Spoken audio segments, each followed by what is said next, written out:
स्वागत है आप सभी का इस विज्ञान के इस चैनल पर। क्या हाल चाल है आप सभी का? बढ़िया, एकदम मस्त, एकदम झकास एकदम। और आज हम लोग आपकी साइंस की बुक का chapter number 2 is matter around us pure के लेक्चर नंबर 6 यानी कि लास्ट लेक्चर मिलेगा इज। और आज का जो लेक्चर है पहले की तरह बहुत ही ग्रेट जबरदस्त मस्त लेक्चर होने वाला है, आप तो ये जानते ही हो। तो आज हम लोग जो पढ़ने वाले हैं ये लास्ट लेक्चर होगा हमारे इस चैप्टर का, और आज के बाद ये चैप्टर जो है पूरी हमारी जिंदगी से खल्लास हो जाएगा, हमारी मतलब बुक से खल्लास हो जाएगा। ठीक है, फिर हम डायरेक्ट मिलेंगे रिवाइज के टाइम में, है ना। तो आपको करना क्या है? करना कुछ नहीं है, आपको सिर्फ अपनी एक नोटबुक निकालनी है, 2 पेन्स और एक हाइलाइटर, और जो जो इंपॉर्टेंट पॉइंट्स है, नोट वाले पॉइंट्स हैं, उनको हाईलाइट करते हुए चलना है जिस तरीके से मैंने यहाँ पे किया है ना। तो देरी ना करते हम लोग वीडियो को जल्दी से स्टार्ट करते हैं। और मैं राहुल शर्मा आपका दोबारा एक बार स्वागत करता हूं आपके इस लवली चैनल एस फॉर विज्ञान पर। तो आइए देरी ना करते हम लोग वीडियो को जल्दी से स्टार्ट करते हैं। तो सबसे पहले हम लोग पढ़ते हैं कि फ्रैक्शनल डिस्टिलेशन क्या होता है। क्या होता है फ्रैक्शनल डिस्टिलेशन? देखो, हम पिछले लेक्चर में डिस्टिलेशन प्रोसेस पढ़ चुके हैं, लेक्चर नंबर आई होप 5 या 4 में ऐसी कुछ पढ़ चुके हैं हम लोग डिस्टिलेशन, है ना। अब पढ़ते हैं कि फ्रैक्शनल डिस्टिलेशन क्या होता है। हाँ, लेक्चर नंबर 4 में हम लोग डिस्टिलेशन प्रोसेस को पढ़े हम लोग। तो अब हमें पढ़ना है कि फ्रैक्शनल डिस्टिलेशन क्या होता है। ठीक है, तो समझो मेरी बात, ध्यान से सुनना। देखो, फ्रैक्शनल डिस्टिलेशन प्रोसेस का यूज तब किया जाता है ना जब हमें 2 या 2 से ज्यादा मिसिबल लिक्विड्स को सेपरेट करना होता है। 2 या 2 से ज्यादा मिसिबल लिक्विड्स को सेपरेट करना होता है, अलग करना होता है, तो हम यूज करते हैं फ्रैक्शनल डिस्टिलेशन प्रोसेस का। ठीक है, यहां पे लिखा हुआ है, देखो, fractional distillation process is used to separate a mixture of 2 और मोर मिसिबल लिक्विड्स। 2 या 2 से ज्यादा मिसिबल लिक्विड्स को सेपरेट। अब मिसिबल लिक्विड्स क्या? यानी कि जो पूरी तरीके से अच्छी तरीके से मिल जाए, ऐसे लिक्विड जो पूरी तरीके से एक दूसरे में मिल जाए, वो हमारे कहलाते हैं क्या? Miscible liquids. ठीक है, और एक चीज और आपको याद रखनी है कि देखो, जब आप मिसिबल लिक्विड्स को सेपरेट करोगे, यानी फ्रैक्शनल डिस्टिलेशन के टाइम जो हमारा टेम्परेचर सॉरी कह रहा हूं, जो हमारा बॉइलिंग पॉइंट का डिफरेंस है, बॉइलिंग पॉइंट में जो डिफरेंस आएगा वो हमेशा 25 केल्विन से कम होना चाहिए।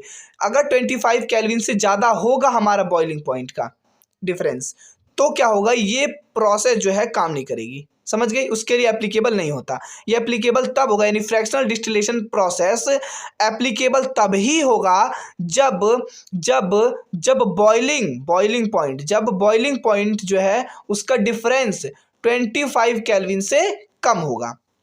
समझ गए मेरी बात?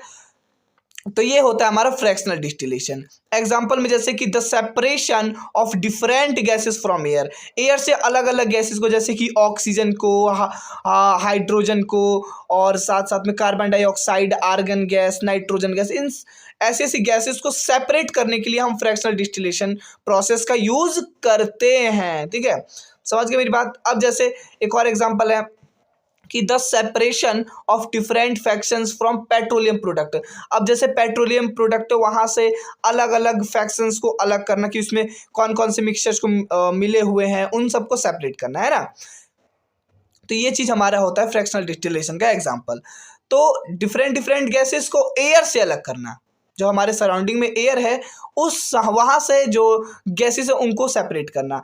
तो उनको सेपरेट करने के लिए हम एक एक्सपेरिमेंट को पढ़ेंगे, एक प्रोसेस को पढ़ेंगे। घबराना नहीं है, ठीक है, बिल्कुल सारी चीज़ क्लियर हो जाएगी, डरना नहीं है आपको। ठीक है, कुछ नहीं छूटेगा आपका। वो जो प्रोसेस है अभी मैं आपको लोगों को समझाऊंगा क्या है, घबराना नहीं है। बच्चे उस प्रोसेस से डरते हैं कि सर हमें समझ नहीं है, अब बिल्कुल बिल्कुल क्रिस्टल क्लियर हो जाएगा वो प्रोसेस। ठीक है ना। और एक चीज, एक और पॉइंट है कि air is a homogeneous mixture and can be separated into components by fractional distillation. देखो, एयर जो होता है वो एक होमोजीनस मिक्सचर होता है। एक 1 मार्क्स में यार एग्जाम में पूछ लिया जाता है कि जो एयर है वो होमोजीनस मिक्सचर है या हेट्रोजीनस मिक्सचर है, तो आंख बंद करके होमोजीनस पे टिक लगा देना, कभी गलत नहीं जाएगा, है ना। और इसको हम, इसके कंपोनेंट्स को हम, इसके पार्टिकल्स को हम फ्रैक्शनल डिस्टिलेशन प्रोसेस के थ्रू सेपरेट कर सकते हैं। समझ आई मेरी बात? ठीक है, तो अब हम ये समझते हैं कि एयर से हम गैसेस को कैसे अलग करें, जैसे कार्बन डाइऑक्साइड को, नाइट्रोजन को, आर्गन को, ऑक्सीजन को, इन सारी गैसेस को हम कैसे सेपरेट कर सकते हैं। तो इस प्रोसेस को अब हम समझते हैं एक्सपेरिमेंट के थ्रू। ठीक है ना, एक छोटा सा है। और आपकी एनसीईआरटी बुक में ये शो है, देख लेना आप लोग, ठीक है ना। मैं आप लोगों को दिखाता हूँ, ये वाला, ये दिख रहा है आपको, separation of components of air, दिख रहा है आपको। यानी कि एयर से कंपोनेंट्स को कैसे सेपरेट किया जाता है, ये आपकी जो एनसीईआरटी बुक है उसके अंदर ये जो है ड्राइंग है, ये तो मेरी हैंडमेड ड्राइंग है, ठीक है ना, ताकि आपको अच्छे से क्लियर हो जाए, इसलिए मैंने आपको हैंडमेड ड्राइंग से ही आपको दिखा रखा है, ठीक है ना। सुनो मेरी बात, और ये देखो सबसे पहले यहाँ पे क्या होता है, एयर, हमें कहाँ से, एयर से कंपोनेंट्स को अलग करना है, कहाँ से, एयर से कंपोनेंट्स को अलग करना है, ठीक। तो क्या करेंगे, हम एयर को ही फिल्टर करेंगे। तो यहाँ पे क्या करते हैं, हम यहाँ से एयर को डालते हैं।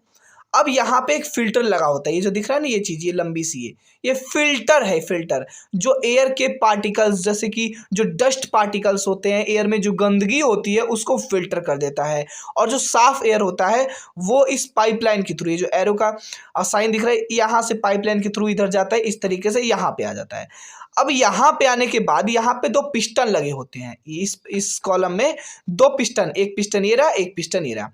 अब जब यहाँ पे एयर आती है तो ये पिस्टन जो है बहुत तेजी से उसको कंप्रेस करते हैं, क्या करते हैं, बहुत तेजी से उसको कंप्रेस करते हैं, ऐसे इस तरीके से कंप्रेस करते हैं। और जब कंप्रेस करते बहुत तेजी से, इस तरीके दा इस तरीके से कंप्रेस करते हैं तेजी से, तो यहाँ पे क्या होता है, जो एयर है उसका प्रेशर बढ़ जाता है, एयर अंडर प्रेशर, वहाँ पे प्रेशर बढ़ जाता है।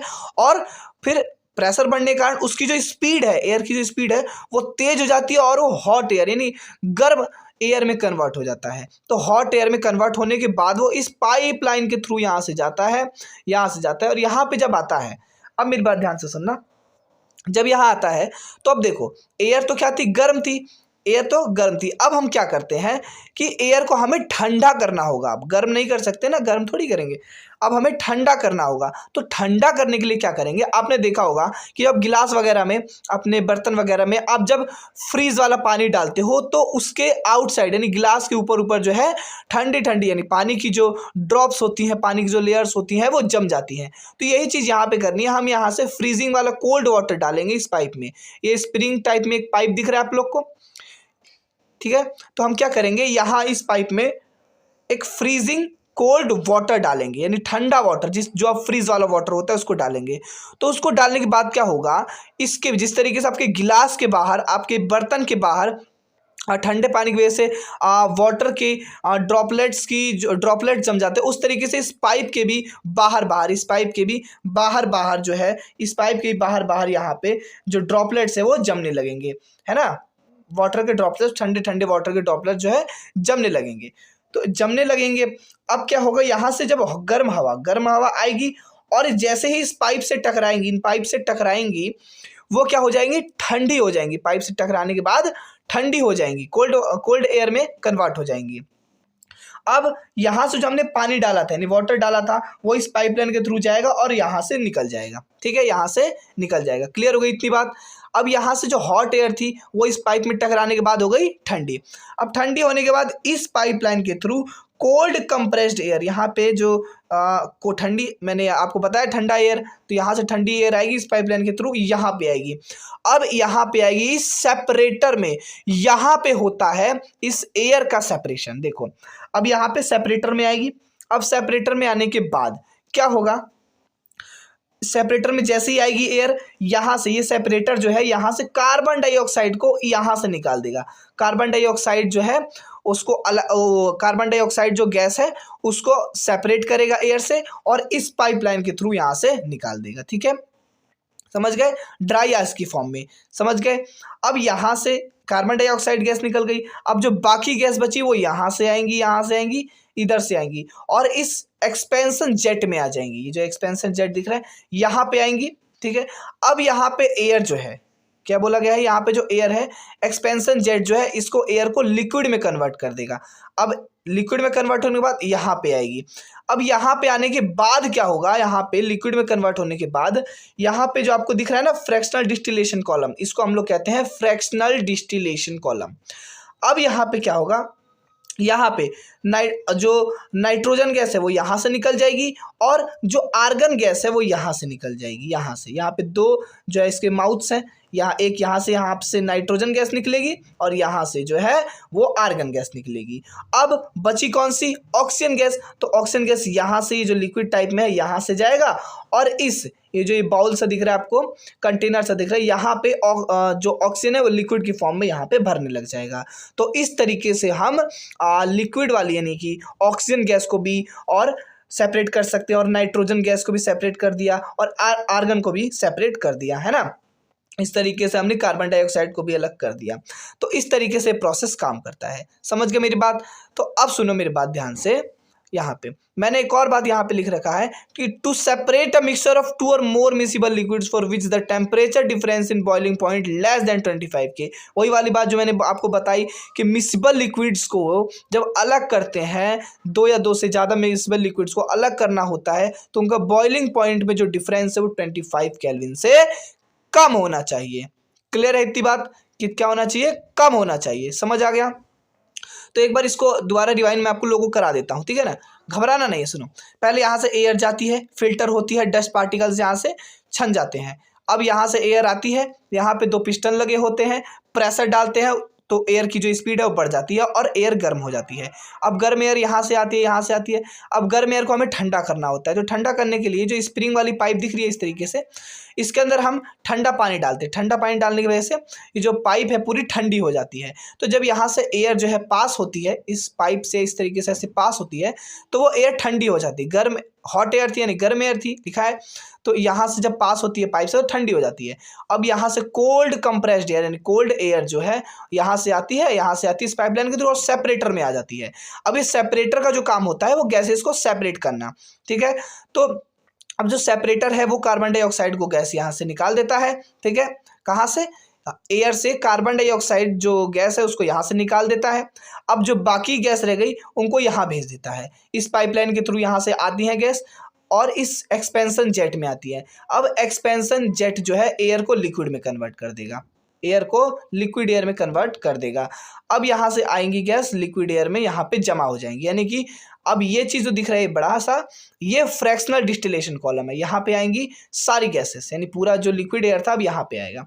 अब क्या होगा? ये जो फ्रैक्शनल डिस्टिलेशन कॉलम है ये नाइट्रोजन गैस को यहाँ से बाहर निकालेगा और आर्गन गैस को यहाँ से इस जगह से बाहर निकालेगा, इस जगह से बाहर निकालेगा, ठीक है ना। यानी नाइट्रोजन भी गैस निकल गई, आर्गन भी निकल गई और हमारा कार्बन डाइऑक्साइड भी निकल गई। अब बचा क्या हमारे पास? अब बचा हमारे पास ऑक्सीजन गैस। तो ऑक्सीजन गैस जो है ये लिक्विड की तरह यहाँ से इस पाइपलाइन के थ्रू आएंगी और इस कंटेनर में आके इकट्ठी हो जाएंगी। तो यहाँ से आप ऑक्सीजन को लिक्विड की फॉर्म में निकाल सकते हो, ठीक है। तो ये प्रोसेस होता है। बात क्लियर हो गई? समझ आ गया होगा? जरूर समझ आया होगा, ठीक है। तो अगर वीडियो अच्छी लगी तो वीडियो को लाइक जरूर करिएगा और चैनल पर आए तो चैनल को सब्सक्राइब जरूर करिएगा, ठीक है। तो यहाँ तक आपको समझ आया कि नहीं आया मुझे कमेंट बॉक्स में आप लोग को जरूर बताना है, ठीक है ना। तो चलिए अब हमारा लास्ट रह गया जिसका नाम है क्रिस्टलेशन। अब हम क्रिस्टलेशन प्रोसेस पढ़ते हैं और देखते हैं कि क्रिस्टलेशन प्रोसेस क्या होता है, ठीक है। तो मैं इसको साइड हटा देता हूँ और आइए पढ़ते हैं अब हम लोग क्रिस्टलेशन प्रोसेस क्या होता है। यहाँ पे दिख रहा होगा आपको क्रिस्टलेशन प्रोसेस, दिख रहा है नीचे बॉटम में, ये है क्रिस्टलेशन प्रोसेस। अब क्रिस्टलेशन प्रोसेस क्या होता है देखो। Crystallisation process that separates a pure solid in the form of its crystal from a solution. देखो क्रिस्टलेशन प्रोसेस क्या होता है आपको अच्छी तरीके से समझाता है। देखो एक सॉल्यूशन है हमारे पास, क्या है? एक सॉल्यूशन है, उसमें से क्रिस्टल को क्रिस्टल्स को प्योर सॉलिड की फॉर्म में सेपरेट करना। नहीं समझ आया? देखो पहले डेफिनेशन पढ़ो उसके बाद आपको समझ आएगा। देखो क्रिस्टलेशन इज अ प्रोसेस। क्रिस्टलेशन एक ऐसा प्रोसेस है that separate a pure solid in the form of crystals from solution. यानी कि क्रिस्टलेशन एक ऐसा प्रोसेस होता है जो एक सॉल्यूशन से, कोई सॉल्यूशन है वहां से प्योर सॉलिड को सेपरेट करता है क्रिस्टल्स की फॉर्म में। किसकी फॉर्म में? क्रिस्टल्स की फॉर्म में। कोई सॉल्यूशन है उसके अंदर से प्योर सॉलिड जो उसके अंदर मिला हुआ है सॉल्यूशन में, प्योर सॉलिड को अलग करता है क्रिस्टल्स की फॉर्म में, ठीक है ना। किसकी फॉर्म में? क्रिस्टल्स की फॉर्म में। देखो ना क्रिस्टलेशन जो है, क्रिस्टलेशन को अगर मैं यहाँ से TILLATION को हटा दूं तो क्रिस्टल यहाँ पे बन जाएगा ना। देखो क्रिस्टल बन रहा है यहाँ पे क्रिस्टल यानी कि क्रिस्टल की फॉर्म में, क्रिस्टल की फॉर्म में, यानी कि सॉल्यूशन से प्योर सॉलिड को क्रिस्टल की फॉर्म में सेपरेट कर देना क्रिस्टलेशन कहलाता है। ठीक है, जैसे कि आपने देखा होगा कि समुद्र से नमक बनता है, सुना है समुद्र से नमक, तो वो जो समुद्र है यानी कि सी है वो सॉल्यूशन है, और वहाँ से सॉल्ट को अलग कर देना। आपने जो आप नमक खाते हो, वो सॉल्ट जो खाते हो वो कहाँ से आता है, सी से ही तो आता है, समुद्र से ही तो आता है। तो वहाँ से जो उसकी इम्प्योरिटीज़ होती हैं सॉल्ट की, उसको अलग कर दिया जाता है और वहाँ से हम लोग सॉल्ट को निकाल लेते हैं ना। तो ये इसका एग्जाम्पल हो सकता है ना। अब सुनो एप्लीकेशंस ऑफ क्रिस्टलेशन के एग्जांपल्स भी बोल सकते हो। तो सबसे पहले purification of salt that we get from sea water. देखो सी वाटर से सॉल्ट को प्योरिफिकेशन करना, सॉल्ट को छानना निकाल लेना, ये हमारा क्रिस्टलेशन का एक एप्लीकेशन या एग्जांपल हो सकता है।